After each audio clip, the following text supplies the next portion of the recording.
Pakistan expressed its deep concern over the escalation of tensions in the region. We underscored that a renewed conflict serves no one's interest. As hostilities have continued over the past week, Pakistan reiterates its call on all parties to exercise maximum restraint and refrain from any actions that could further undermine peace and stability.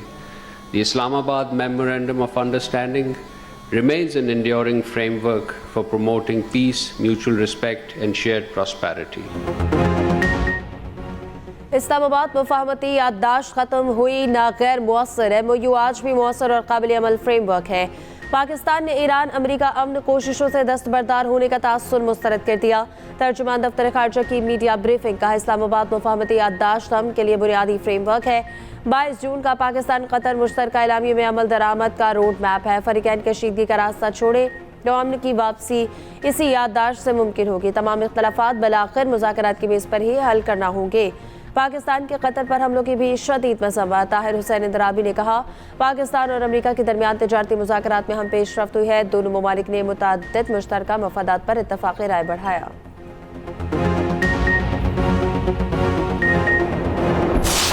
अमरीकी हमलों के जवाब में Iran के operation नसर 2 की 8वीं लहर Kuwait, Bahrain और उर्दन में अमरीकी तनसीबात पर मिसाइल और ड्रोन हमले। कुवैत के लिए अल-सालिम एयरबेस पर अर्ली वार्निंग रडार सिस्टम को निशाना बनाने का दावा। पासदारान इनकलाब का कहना है कि एयरबेस पर अमरीकियों का इज्तिमा भी हदफ था। बहरीन के शेख ईसा एयरबेस पर हमला, उर्दन के अर्जी के एयरबेस पर मवासलात के निज़ाम और ईंधन के ज़ख़ीरों पर हमले। उर्दन का ईरान के 8 बैलिस्टिक मिसाइल तबाह करने का दावा। इराकी कुर्दिस्तान के शहर अरबिल में ड्रोन हमले। हुकाम के मुताबिक 5 ड्रोन में से एक अमरीकी कॉन्सुलेट के करीब तबाह किया गया, 2 अमरीकी अड्डे के करीब गिरे। जनूबी मगरबी शहर में अमरीकी MQ-9 ड्रोन मार गिराने का दावा।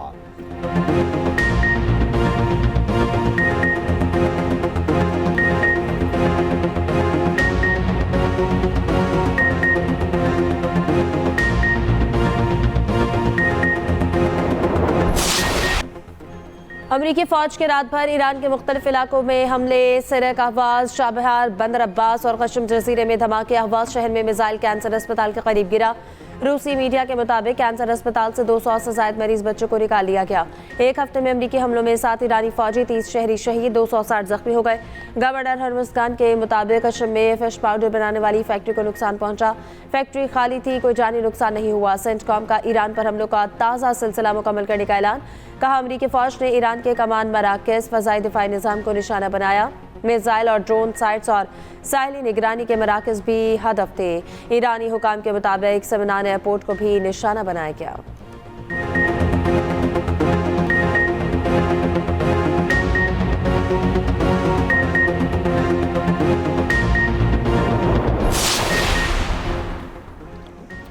ट्रंप का ईरान में ज़मीनी फ़ौज भेजने पर गौर। अमरीकी अखबार वॉल स्ट्रीट जर्नल का अमरीकी एहलकारों के हवाले से दावा। रिपोर्ट के मुताबिक ट्रंप हुर्मस के करीब ईरानी जज़ायर में फ़ौज उतारने पर गौर कर रहे हैं। जज़ीरे खाग और दीगर पर कब्जे, टनल कॉम्प्लेक्स पर बमबारी के ऑप्शन ज़ेरे गौर।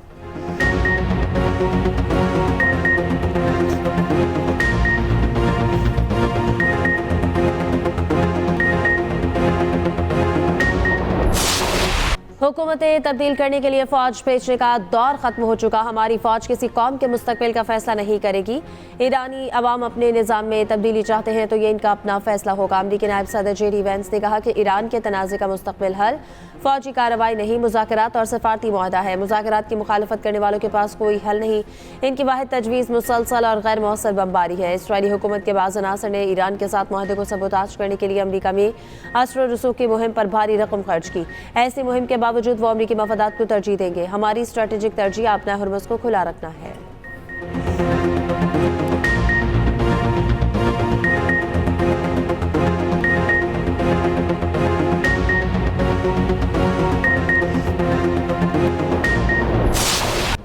ईरान को सूरत हाल का इल्म है, उसे जल्द शिकस्त देंगे। अमरीकी सदर ट्रंप कहते हैं ईरानी पुलों पर हमलों की धमकी से मुतालिक सहाफ़ी के सवाल पर कहा, उन्हें डेडलाइन देना पसंद नहीं।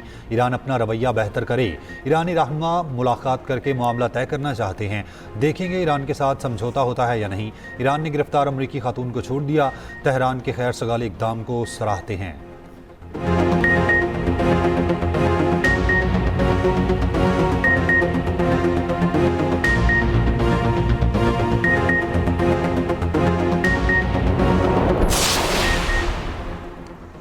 पड़ोसी या खित्ते के ममालिक के साथ तसादुम का कोई इरादा नहीं। ईरान खित्ते में इस्तेहकाम और ताउन को तरजीह देता है। ईरानी फौज के तर्जुमान मोहम्मद अक्रमीनिया का कहना है कि ईरान हमेशा खित्ते के ममालिक के साथ बरादराना ताल्लुकात और बाहमी ताउन के फ़रोग़ का हामी रहा है। मुसल्लह फ़ौज की अवलीन जिम्मेदारी मुल्क की सलामती, कौमी मफादात और खुद मुख्तारी का दिफा है। दूसरी जानिब पासदारान इनकलाब का अमरीका पर कुवैती सरजमीन को ईरान पर हमलों के लिए इस्तेमाल करने का इल्ज़ाम। कहा, कुवैती अवाम मुल्क से अमरीकी फ़ौज के इनखला का मुतालबा करे।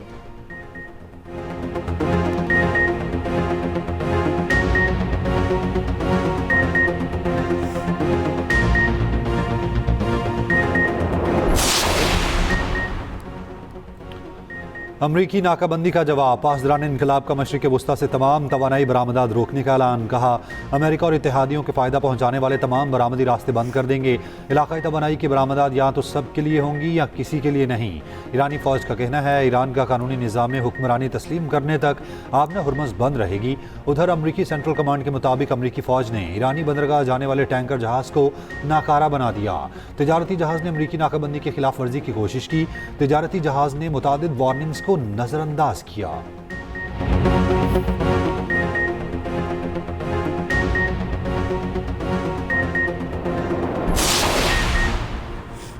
वज़ीर-ए-आज़म शहबाज शरीफ से चेयरमैन कौमी रहमतुल आलमीन और खातिमुल नबिय्यीन अथॉरिटी की मुलाकात। खुर्शीद अहमद नदीम ने कौमी रहमतुल आलमीन और खातिमुल नबिय्यीन अथॉरिटी की सालाना रिपोर्ट पेश की।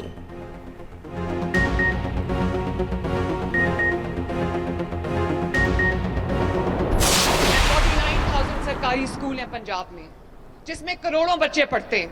तो उन 49,000 स्कूल्स में से आपने देखा कि 10,000 स्कूल अपग्रेड हो चुके हैं। आज जब मैं 2 साल के बाद अपने बच्चों के पास आई हूं, तो मैं आपको ये नहीं कह रही। 2 साल के बाद अक्सर लोग ये कहते हैं कि हम ये कर देंगे, हम ये कर लेंगे। 5 साल गुजर जाते हैं, वो कर देंगे, कर दूंगा, वो यही कहते रहते हैं। मरियम नवाज शरीफ आज जब आपके पास आई है, वो आपके 10,000 सरकारी स्कूल्स को अपग्रेड करके आई है।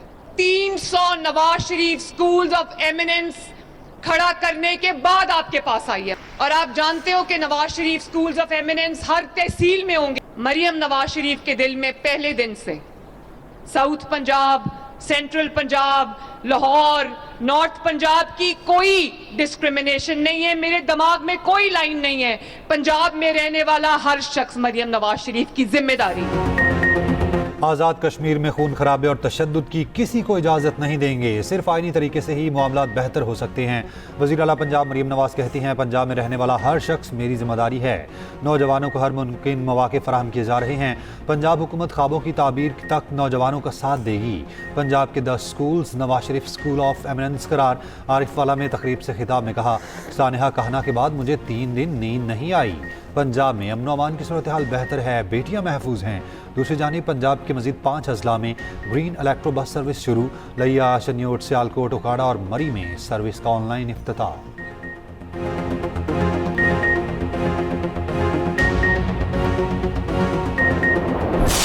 जो ये शहीद और जो गाजी हैं, ये किसी भी मुल्क के लिए सबसे कीमती असासा होते हैं। और मैं ये मुतालबा करता हूँ कि मौलाना फजलुर रहमान साहब, जो कि एक नहायत ही मोतबर सियासतदान है, मेरी गुजारिश होगी मौलाना साहब से कि आपके लिए बहुत ज़्यादा रेस्पेक्ट है, आप बराए मेहरबानी इस बयान को वापस लें। क्योंकि इस बयान से किसको फ़ायदा हुआ? आपने चलो बयान तो दे दिया। अच्छा, बयान देने से भी मैं एक बात बता दूं, जो शौदा का रुतबा है, आज भी शौदा का रुतबा सबसे अजीम है। आज भी जो हमारे शौदा हैं वो हमारे नेशनल हीरोज़ हैं।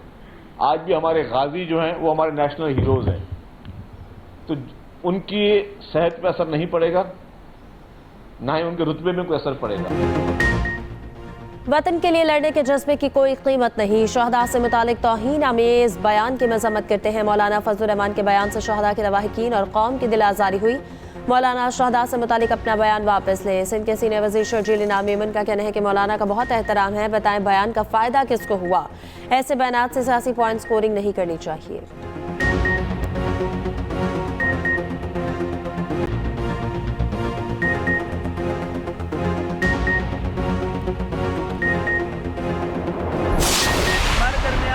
तहरीक तरीक़ेकार का इख्तलाफ हो सकता है, लेकिन हमारी हद यह है कि कौमी मफाद उससे मुतासिर ना होता हो। हमें ये इदराक होना चाहिए कि हमारा कौन सा बयानिया ऐसा है जो हमारे दुश्मन मुल्क की मीडिया के लिए सुर्खी का दर्जा रखता हो, जिससे हमारे दुश्मन को खुश होने का मौका मिले।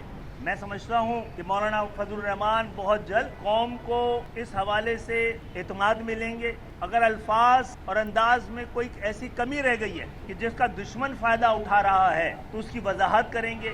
जो बयान दिया गया है नाकाबिले फ़हम भी है, नाकाबिले कबूल भी है और नाकाबिले बर्दाश्त भी है। और जाहिर है कि मैं और MQM क्या पूरे पाकिस्तान, सिर्फ जो शोहदा और उनके अहले खाना या सिर्फ अफवाज पाकिस्तान के एहलकार नहीं, बल्कि पूरे 25 करोड़ आवाम की दिल आज़ारी हुई है। MQM ने शोहदा से मुतालिक बयान पर मौलाना फजलुर रहमान से वजाहत मांग ली। MQM चेयरमैन खालिद मकबूल सदीकी कहते हैं पाक फौज रियासत की मुहाफिज है, अदराक होना चाहिए हमारे किसी बयान से दुश्मन को फ़ायदा न पहुँचे। उम्मीद है मौलाना फजलुर रहमान अपने बयान की वजाहत करेंगे।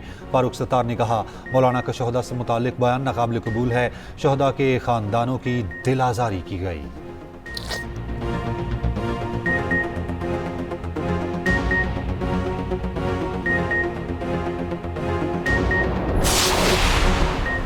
वज़ीर आला सिंध का गंदम ज़ख़ीरा अंदोज़ों के खिलाफ क्रैकडाउन का हुक्म, नाजायज़ मुनाफाखोरों के खिलाफ कार्रवाई की हिदायत। मुराद अली शाह की ज़ेर सदारत महकमा खुराक का इजलास। वज़ीर आला सिंध ने कहा कि अब भी 6,10,000 मैट्रिक टन गंदम का कोई हिसाब मौजूद नहीं।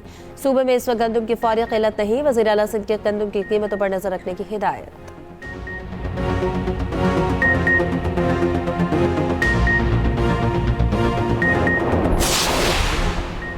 वज़ीर आला KP सुहेल आफरीदी का दौरा Swat university of computing sciences and information technology का इफ्तिताह कर दिया। सूबाई वज़ीर हायर एजुकेशन मीना खान आफरीदी, मुशीर हाउसिंग डॉक्टर अमजद और अरकान असम्बली भी मौजूद थे।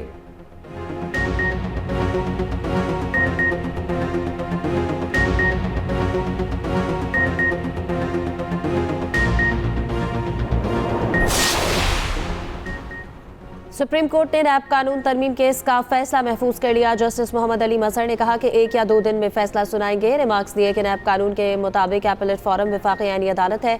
जमानत केसेस में सुप्रीम कोर्ट एपलेट अथॉरिटी कैसे बन सकती है। इबादुर रहमान लोधी ने कहा कि खुदा का वास्ता है इंतजामिया के खुफिया मकासद के लिए अपना इख्तियार सरेंडर ना करे, सुप्रीम कोर्ट के पास कोई इख्तियार तो रहने दें। जस्टिस मोहम्मद अली मजहर ने कहा कि हमने कोई इख्तियार सरेंडर नहीं किया। 27वीं आईनी तरमीम पार्लियामेंट ने की थी, सुप्रीम कोर्ट ने थोड़ी की है।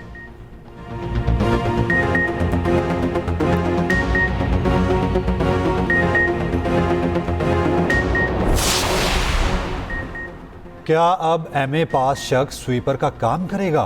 क्या उसके झाड़ू लगाने पर किसी को शर्म नहीं आती? वफाकी आईनी अदालत के जज जस्टिस हसन अजहर रिजवी के रिमार्क्स। KP में MA पास स्वीपर रखने के खिलाफ केस की समाअत हुई। जस्टिस हसन अजहर रिजवी ने कहा MA पास का स्वीपर की नौकरी एक अलमिया है। अब 10 साल बाद उस शख्स को नौकरी से तो निकालना मुनासिब नहीं होगा। सूबाई हुकूमत शिकायत कुनिंदा को किसी दूसरी जगह नौकरी दे। पेशावर हाई कोर्ट का फैसला बरकरार, अपील खारिज।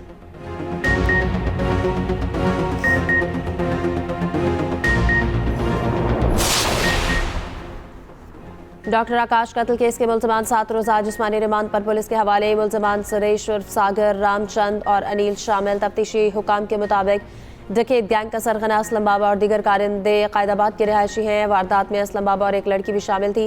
मुल्ज़िमान ने वारदात के बाद पैसे आपस में बांट लिए थे। गिरफ्तार मुल्ज़िम रामचंद ने बताया कि असलम बाबा से लांडी जेल में 2021 में मुलाकात हुई।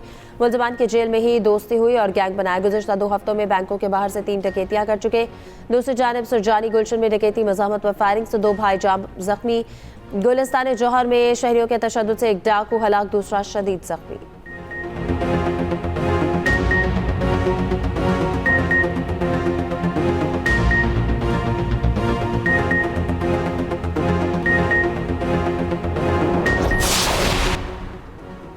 पेशावर के इलाके तहकाल में घर में आग लगने से 6 अफराद जाँ बहक। मरने वालों में मियाँ बीवी और 4 बच्चे शामिल।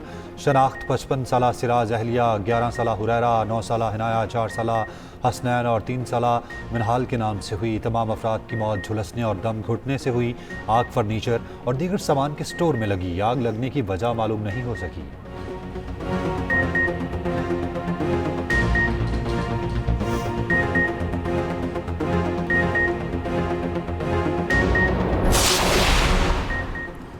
सादिकाबाद में घरेलू नाचाकी पर खातून ने 4 बच्चों समेत नहर में छलांग लगा दी। रेस्क्यू हुकाम के मुताबिक खातून को बचा लिया गया। बच्चों की तलाश जारी। डूबने वालों में 3 भाई और कमसिन बहन शामिल। बच्चों में अली हसन, अयान, रयान और तैयबा शामिल।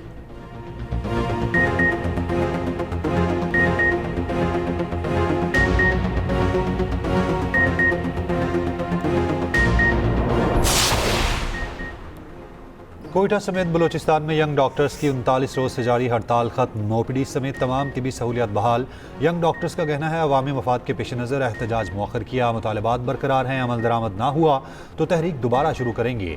6 जून को डॉक्टर महानूर पर तेजाब गर्दी के खिलाफ एहतजाज शुरू।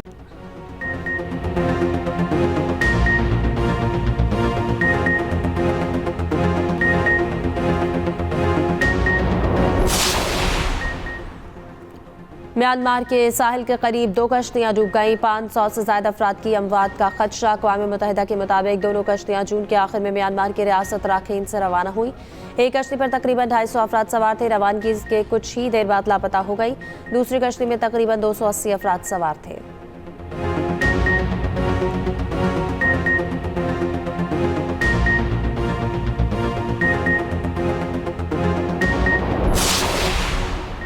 अमरीकियों की अक्सरियत ईरान के खिलाफ जंग के मुखालिफ निकली। नए सर्वे में 57% अमरीकियों ने ईरान के खिलाफ जंग का फैसला गलत करार दिया। सिर्फ 27% ने फैसले की हिमायत की। 46% का मानना है कि जंग मजीद 1 साल या ज़्यादा अरसा जारी रह सकती है।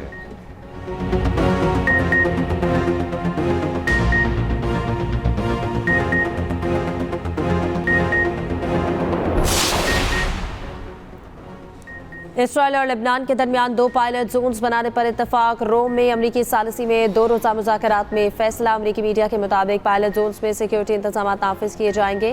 खाली कराए गए इलाकों को लेबनानी फोर्सेस के हवाले किया जाएगा।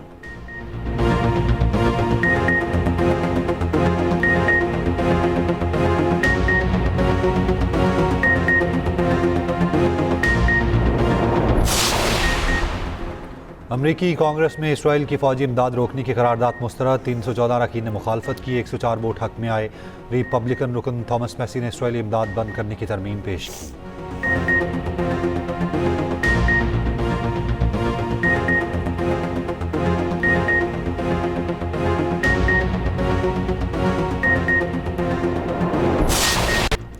दिफाई चैंपियन अर्जेंटीना ने फुटबॉल वर्ल्ड कप के फाइनल में जगह बना ली। इंग्लैंड का 7 साल बाद फाइनल में पहुंचने का ख्वाब चकनाचूर। दूसरे सेमीफाइनल में इंग्लैंड को 2-1 से शिकस्त।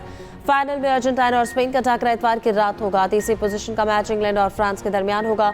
अर्जेंटीना ने 6ठी मरतबा फाइनल के लिए क्वालिफाई किया। जीत के बाद दारुल हुकूमत ब्यूनस आयर्स में जश्न। हजारों शायकीन सड़कों पर निकल आए। आतिशबाजी का शानदार मुजाहरा।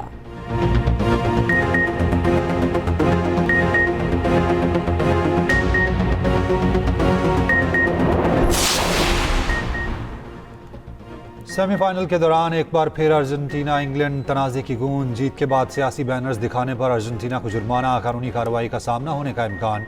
मैच के बाद अर्जेंटीना नए खिलाड़ियों ने ग्राउंड में बैनर्स लहराया। बैनर्स पर फॉकलैंड जज़ायर अर्जेंटीना के हैं दर्ज था।